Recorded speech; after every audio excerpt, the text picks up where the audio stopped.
تہجد کی نماز کس طرح سے پڑھی جائے۔ عام طور پر ہم جیسے نمازیں پڑھتے ہیں تہجد کی نماز بھی ایسے ہی پڑھی جاتی ہے، اس کے پڑھنے کا کوئی الگ طریقہ نہیں ہے۔ تو چاہے 10 منٹ کے بعد ہی اس کی آنکھ کھل جائے تو تہجد کا وقت تو شروع ہو جاتا ہے۔ یہ جو عوام میں مشہور ہے کہ رات کے 12 کے بعد تہجد کا وقت شروع ہوتا ہے، یہ غلط ہے۔ بلکہ آپ نے عشاء کی نماز اگر 8 بجے پڑھی، اگر ٹائم شروع ہو گیا تھا 8 بجے پڑھ لی، پھر آپ سو گئے اور 8:30 بجے ہی آپ کی آنکھ کھل گئی، تو بھی اب آپ تہجد پڑھ سکتے ہیں، لیکن اس کا افضل ترین وقت رات کا آخری پہر ہے۔ رات کا آخری پہر اس کا افضل ترین وقت اس لیے ہے کہ حدیث پاک میں آیا ہے کہ اللہ کے حبیب مصطفیٰ کریم صلی اللہ علیہ وسلم فرماتے ہیں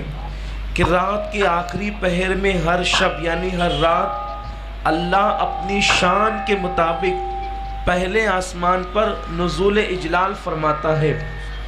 اور وہ اپنے بندوں سے فرماتا ہے میرے بندوں میری بندیوں مانگو کیا مانگنا ہے۔ تو اس وقت تہجد کا اور دعاؤں کا افضل ترین وقت ہے، اس لیے بزرگوں سے یہی ثابت ہے کہ وہ رات کے آخری پہر میں تہجد کی نماز پڑھتے ہیں۔ اس لیے بزرگوں سے یہی ثابت ہے کہ وہ رات کے آخری پہر میں تہجد کی نماز پڑھا کرتے تھے۔ لیکن اگر کوئی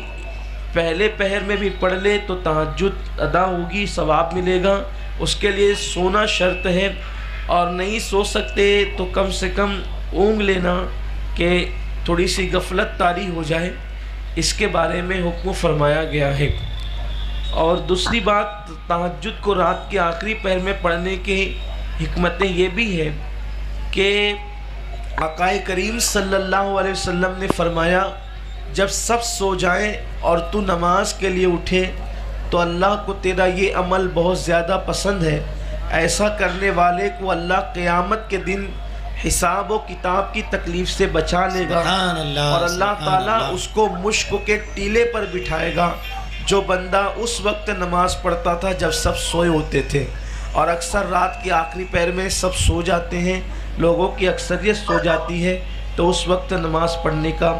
بہت اجر ہے اور اس کی بڑی